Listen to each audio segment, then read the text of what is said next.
Like to go off board a bit and bring our politicians on board. Okay. So my next question is, when it comes to chieftaincy and our political heads, let's say the MPs or the MCEs, who should we run to for development in the community? Very good question. You see, the MP or the MC is a political head of the vast area of land. Oh, yes. But the chief is a local head of only a section of the vast area. So don't forget, let's say we have town A, town B, town C, town D. Town A has a chief. All of them have chiefs. But there's only one MC ruling over all these towns. Sure. Only one MP ruling over all these towns. So those in town A, you only get, you deserve to be blessed with the state resources from the chief, from the MP or the MC. Then town B also has the same right to be blessed. Okay. So if, for example, it is 100%, you don't expect to get all the 100. Maybe some 10% will come to you. The remaining percentage must be borne by your chief that exercises control over the local resources. You understand?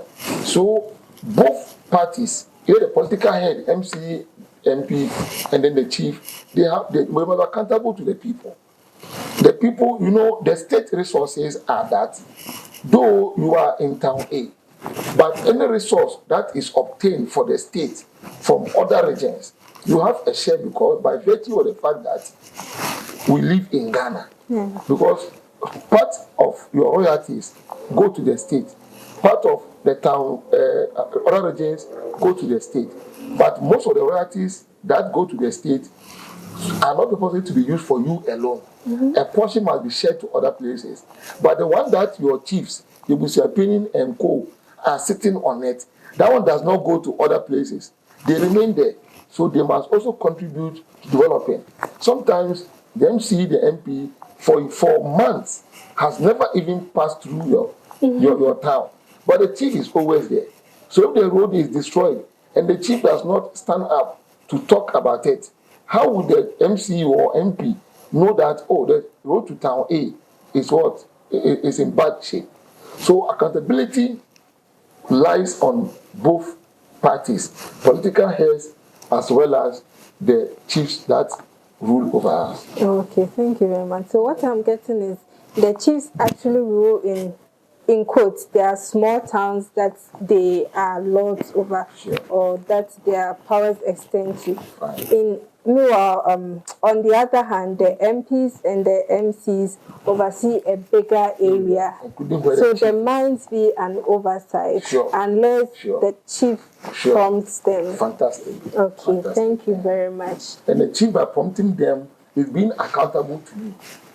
Accountability is not only built, even by prompting the superiors that, our people are in need of ABCD. We've ensured that our royalties have gone to the state. So what is the state doing for us? When we do that, it's part of accountability. Okay. Sure. Council, I'd like to read a provision in the Constitution, specifically Article 276. Okay. And I'd like to take your views or thoughts on it. Okay. So, Article 276, Clause 1, or Clause 1 of Article 276 states, a chief shall not take part in active partisan politics, and any chief wishing to do so and seeking election to Parliament shall abdicate his stool or skin. What is your view on this? Okay, thank you. A lot of people have a misconception about this. Their view is that this means the chief should not even endorse any political candidate. Okay. But I disagree with them in the sense that this is more talking about a chief taking center stage in politics or want to occupy political office. For example, Article 94 also makes certain provisions. If you can read that one for me, I'll be very happy so that I will. Okay, so Article 94 states that Clause 3A of Article 94 of the 1992 Constitution states that a chief shall not be eligible to be a member of Parliament if the C part is very specific, if he is a chief. Now what you Article just said. 94(3)(c) states that a person shall not be eligible to be a member of parliament if he is a chief. Okay, Simple. then 276 also mentioned that. Yeah. 276 also states that a chief shall not take part in active party politics, and any chief wishing to do so and seeking election to parliament shall abdicate his stool or skin. Okay, so when you put 94 and then 276 together, you come to a point that the law is looking at a chief taking up political office, which the law is of the view that a chief must not do. But on the other hand, from my point of view, I do not see anything wrong with a chief speaking good about a politician based on long-standing credibility that the politician has had before the people. You see, when that happens, what the chief is saying, people know it is true. We know this man. He has been with us. He has occupied the office for some time. He has honored his responsibilities to the people. So giving him a second chance would not be out of step. That one, the Constitution, I'm not sure, frowns upon it. That a chief, talking about the credibility of a politician, I'm not sure that the law will find it to be absurd, in the sense that if the chief does not do that, then who must do that? The chief is a human being. Everybody has an affiliation to good thing. Okay, there's only some few people who affiliate with bad, but anything good, majority of people affiliate to it, and majority of people, once they affiliate to it, they will be compelled to talk about the good in that thing. So why will a chief, Constitution prevent a chief from talking about the characteristics of a good politician when he sees one? The law doesn't frown upon that. In my candid opinion, the law should not even frown upon that. Okay. If the law does that, then the law needs to be looked at, because the chief is not seeking the political office. More especially, even the candidate who has come or who the chief is talking about may not even be the chief's family member. Could be any other person. But because good is light, bad is darkness, the chief saw the light and is talking about the light. I don't see why the law should prevent the chief from doing that. Okay. So it seems the law is more concerned when the chief instead wants to go about displaying the political colors of a particular party and wants to come into the limelight as belonging to Party X. That is what the law talks against. Fantastic. Because if the chief should do that, then the chief must bear in mind that in the jurisdiction where he rules, that political party he is coming out to affiliate with expressly is not the only political party reigning in the locality. Yeah. So when that happens, you have divided leadership, which will not help the foundation of what traditional authorities. So the chief must rule over everybody, must be accountable to everybody.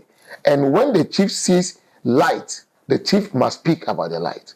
Okay, so thank you very much for your submissions. You're welcome. This brings us to the end of this part. But before you go, we would like you to give any concluding remarks. You've spoken a lot about the traditional authorities in the modern legal system. You've spoken about chieftaincy and the constitution. Are there any final words that you want to educate us on? Education should go to our traditional authorities. We revere them. Yes. Only if they are operating in consonance with natural justice. Once they leave natural justice, then the position they occupy should not even exist. Whenever people come and bring matters, irrespective of who they are, they must stand their grounds and ensure that justice is given to the one that deserves it and the one that it's not. So finally, like I said, the chiefs must. We revere the chiefs. We revere them. Much as we revere them, we revere them when they are operating in line with natural justice. The moment they leave natural justice, then what we feel for them may not be there. Okay. And no matter whoever comes to them with any matter, they must be prepared to go deeper into the issues and come out with proper resolution such that every party will be okay with it.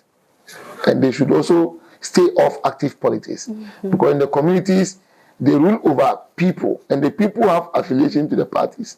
So when a chief aligns with a political color, there will be problem at the local authority. And this will not be what they have been installed to do.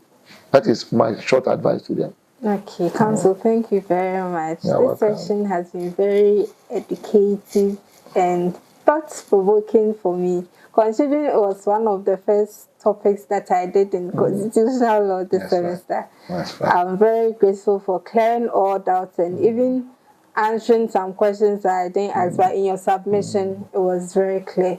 Thank you very much for You're welcome. You're welcome. To see you another